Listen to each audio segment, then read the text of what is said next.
Mashaallah. Sheikh, na maswali machache ya mwisho. Ndio bwana. Lakini haya yatakuwa ya kuchagua Sheikh. Unajibu kimoja wapo tu. Inshallah. Sawa. Pilau au biriani Sheikh? Biriani.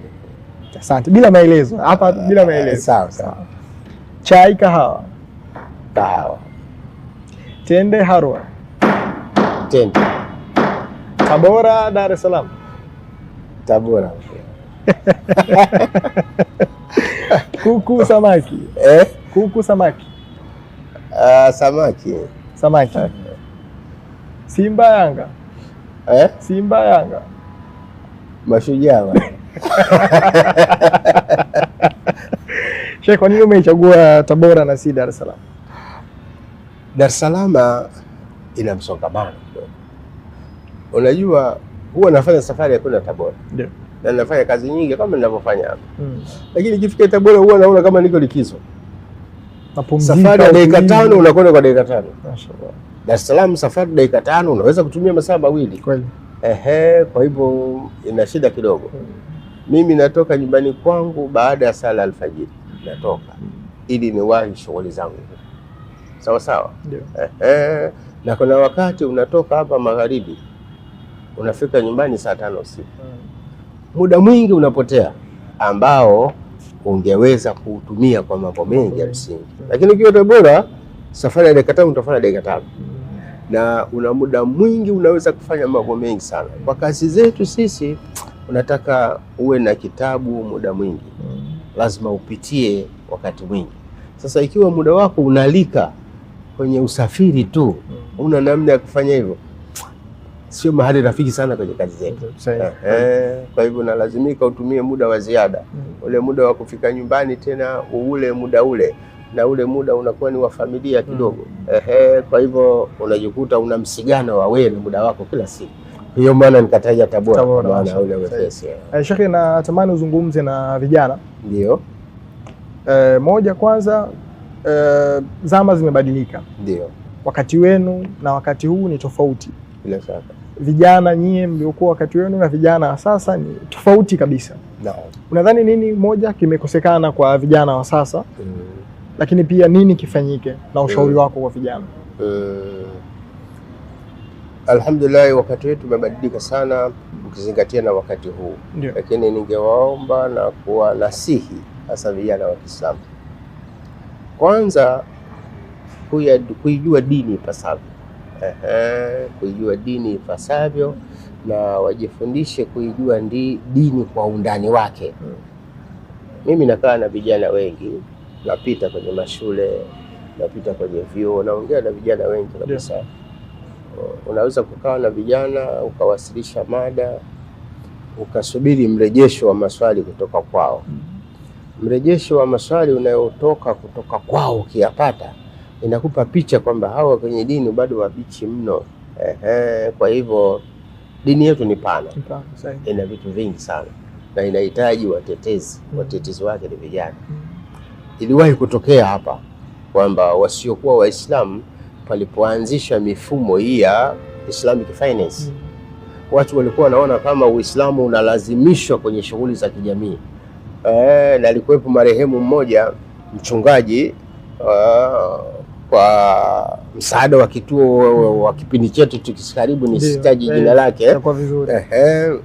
Alisema Waislamu jihadi ya mapanga imewashinda, sasa wanaingia kwenye jihadi ya uchumi. Umenielewa vizuri? Ni kwamba alikuwa hajui tu kwamba dini tunashirikiana neno dini. Waislamu wanaita dini, Wakristo wa dini, Wahindi dini, lakini dini zetu zinatofautiana sana. Si kila kitu kilichopo katika Uislamu utakikuta katika Ukristo. Na kikikosekana katika Ukristo maana kwenye Uislamu lazima kisiwepo. Haya ni matatizo. Sasa vijana wa Uislamu wanatakiwa wasome vizuri mambo ya Kiislamu ya kijamii. Kwa sababu hayo ndiyo yanayouza Uislamu katika jamii. Ndiyo yanayoweza kufanya Uislamu thamani yake ikaonekana kwa wasiokuwa Waislamu. Na yako mambo mengi ya namna hiyo. Kwa hivyo wakiyasoma kwa undani mambo hayo na wakajua zile siri zake, wakaishi katika maisha hayo, itakuwa jambo zuri sana. Waombe sana vijana wa Kiislamu wajibidishe kuisoma dini kwa undani wake, alafu waishi maisha hayo. Mashaallah. Kwa jambo zuri. Sheikh, shukrani sana kwa niaba ya vijana wenzangu, tumepokea na tutalitendea kazi hilo huku tukiwapokea mikoba taratibu. Sheikh, kila mtu anayempenda ndio anayemfurahia. Wako watu wana mapenzi sana na Sheikh Kundecha. Sheikh Kundecha, wewe mtu wako mmoja ambaye unamhusudu sana ni nani? Unakusudia kwenye eneo gani? Mimi watu ninawahusudu kwenye eneo langu ni eneo langu la kazi.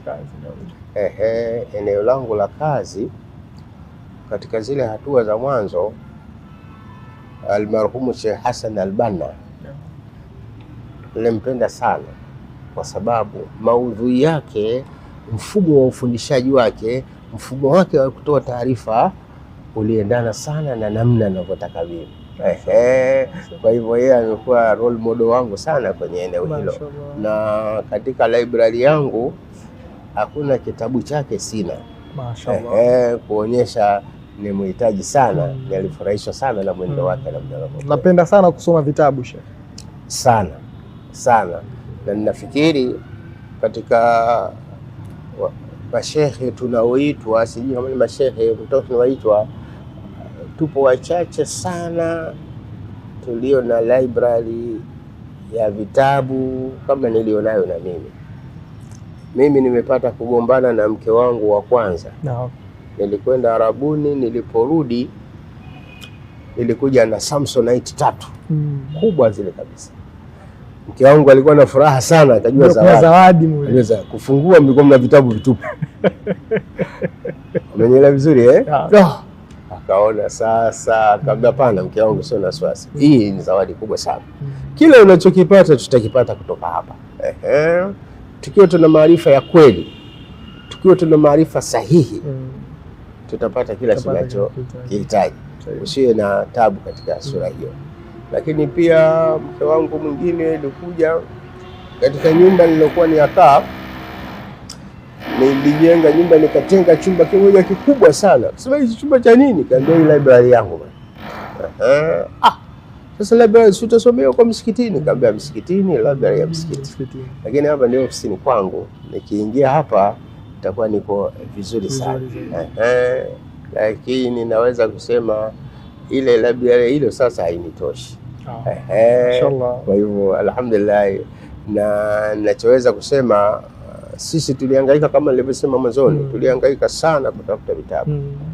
Kuna wakati fulani nilikuwa natafuta kitabu cha Yusuf Al-Qaradawi. Nilikuwa na kazi ya kuongea mada ya zaka.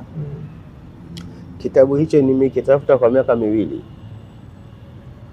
Nikaja kukipata kwa mtu mmoja, ametoka nacho Arabuni, kaja nacho, anacho huyo tu. Umeona na akakiuza shilingi 25,000.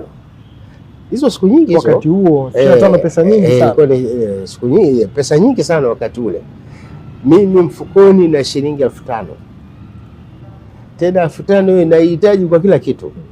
Umeona Basi nilikwenda kuomba mkopo mahali, yuko ndugu yangu mmoja amefariki, nilikwenda kukopa kwake, akanipa shilingi 20,000. Nikachanganya 25,000 nikaenda kununua kitabu hicho.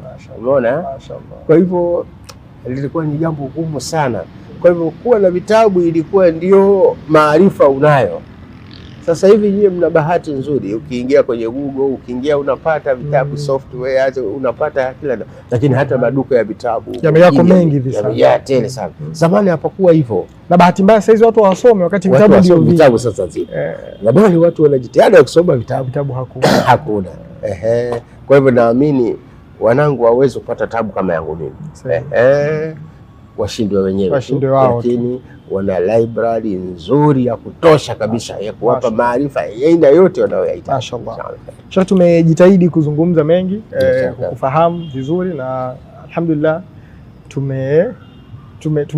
hatuwezi kusema kwamba tumeridhika kabisa, lakini tumetosheka kwa kile ambacho tulichokipata. Barakallahu. Sheikh, kama kipo ambacho watu hawafahamu kuhusu wewe, maana kuna vile vitu ambavyo watu wanafahamu wao wenyewe tu, pengine ni kitu gani ambacho watu hawajui kuhusu wewe Sheikh? Sina hakika watu hawafahamu nini, lakini kuna vitu ambavyo ni vya kihisia zaidi. Inawezekana mtu wa pili asijue.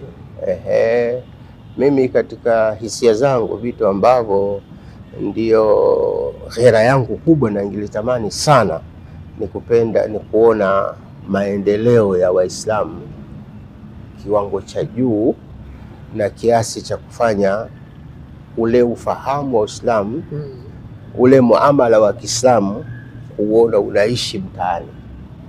Hilo jambo kwangu ni kubwa sana, jambo ni kubwa sana na ningelipenda hivyo, na ndio maana karibu miaka 4 hapa nyuma tuliasisi jambo moja tuliliita katika kila mwaka wa Kiislamu, katika kila mwaka wa Kiislamu Muharram, tuliweka wiki ya maonyesho ya shughuli za kijamii za Kiislamu.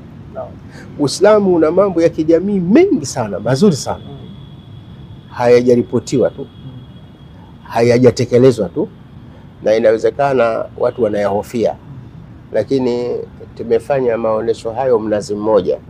Ukiyafanya msikitini, maana yake unachagua watu wakuja.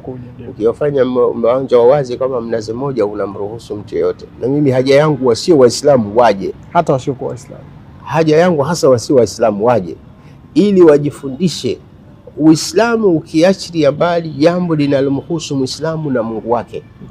Muislamu na wanajamii wengine wana eneo gani wanaweza kufanya kwa pamoja kwa ushirikiano, au wasiokuwa Waislamu wana jambo gani wanaweza kulichukua katika Uislamu. Tukupa mfano, wanadamu wote tunazaliwa, tunaishi na kufa, na lipo tatizo linajitokeza la kijamii. Mtu anakufa, mtu mzima ameacha familia. Lipo tatizo za mgawanyo wa rasilimali zilizoachwa kutoka mmiliki mmoja kwenda kwenye wamiliki wengi. Uislamu eneo hilo umelieleza vizuri sana. Hakuna dini wala taasisi duniani ambayo imelizungumza vizuri sana. Imelizungumza vizuri jambo hilo. Bahati mbaya linazungumzwa kidini, lakini hilo ni jambo la mgawanyo wa rasilimali baada ya mmiliki wa kwanza kuondoka. Wamiliki wanaobakia wanagawana marasilimali hizo kwa namna gani? Kwa hivyo hili jambo likielezwa hadharani kwa namna nzuri, lina mvuto, linaweza kumfanya hata asiye Muislamu aone nitumie njia hii ya Kiislamu kuondoa mgogoro kati yangu mimi na wanafamilia wangu, watoto wangu wajifundishe jambo hilo. Na imethibiti jambo hilo, tumelifanyia majaribio maeneo kadhaa. Wako wasiokuwa Waislamu mpaka hivi leo mimi ninawafundisha ni namna gani wanaweza kuhamisha umiliki kutoka mmiliki mmoja kwenda umiliki wengine. Usiwaambie Mungu anasema nini kwenye hilo, wanaweza wakasikia kinyaa kidogo, kasema mtume anaagiza nini. Waambie kuhamisha umiliki kutoka mmiliki mmoja kwenda kwenye wamiliki wengi. Jamii, dini zinatufundishaje? Kwa kweli hiyo ni jambo zuri sana la kijamii ambalo lingefuatwa, migogoro ya ardhi, migogoro ya mirathi, migogoro ya kugombea mali ingeondoka kabisa. Na hilo ni jambo la kijamii. Kama ambavyo katika Uislamu ukiisoma Qur'ani, sura ndefu katika Qur'ani ni Suratul Baqara. Aya ndefu katika Qur'ani inaitwa Ayatud Daini. Sio aya ya kwenda poponi na motoni. Ni aya ya kijamii. Wapo tunapoishi kwa pamoja, tukalazimika kuazimana vitu, kukopeshana, miamala ya namna hiyo. Mambo hayo yatafanyika namna gani? Hiyo ndio aya ndefu kuliko zote katika Qur'ani. Haielezi habari ya pepo wala moto, inaeleza mahusiano ya kijamii na hasa mali na uwekezaji. Namna gani mnaweza kuvifanya msio na migogoro katika jamii. Kwa hivyo Uislamu bwana una mambo ya kijamii mengi, yakielezwa hadharani ni jambo zuri sana la kufurahisha. Sheikh, tukushukuru sana kwa mara nyingine tena, tumestafidi sana kwa wakati wako, tunakushukuru sana. Tunatakia kila la kheri katika shughuli zako. Inshallah kheri, karibu sana.